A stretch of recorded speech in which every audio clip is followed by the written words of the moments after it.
Back up here with the Dingo, we got our cylinder all rebuilt, as you can see.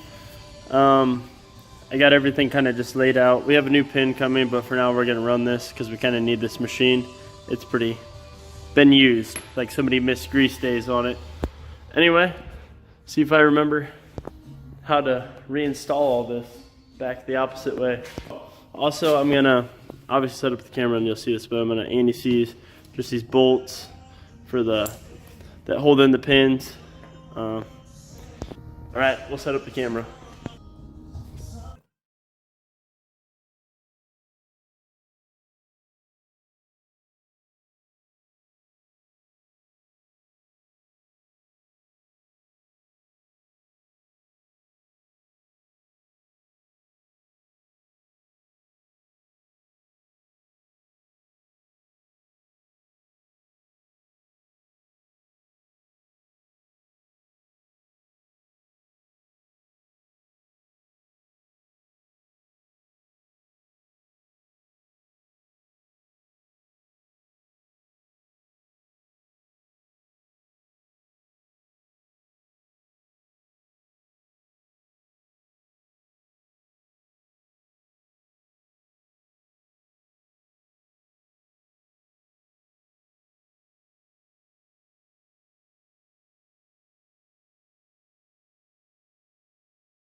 Oh, you gotta take it back off now?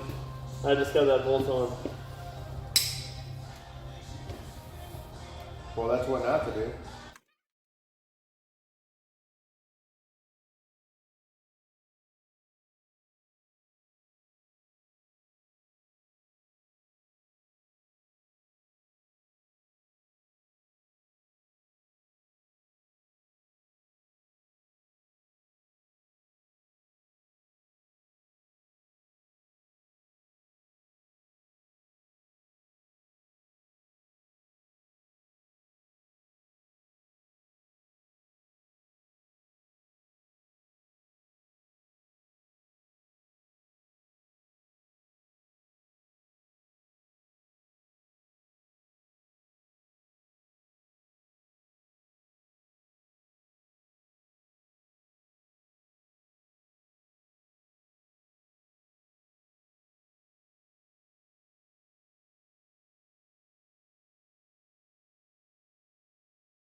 So personally, I would recommend doing what I did in the first video, which was the removal, and you have to take off the cylinder completely to get to the rear line.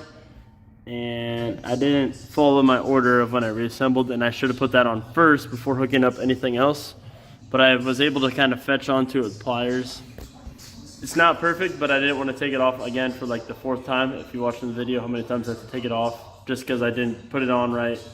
Anyways, put the line on first, then don't put on the far side line. I mean, I guess you probably could, but I would do that last.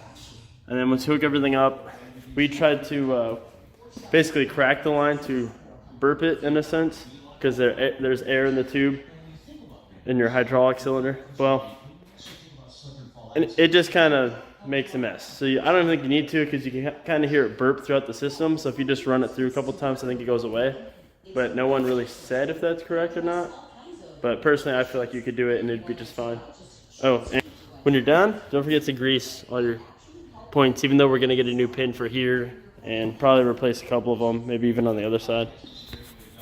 But anyways, that's how you reinstall a hydraulic cylinder on a Dingo TX1000.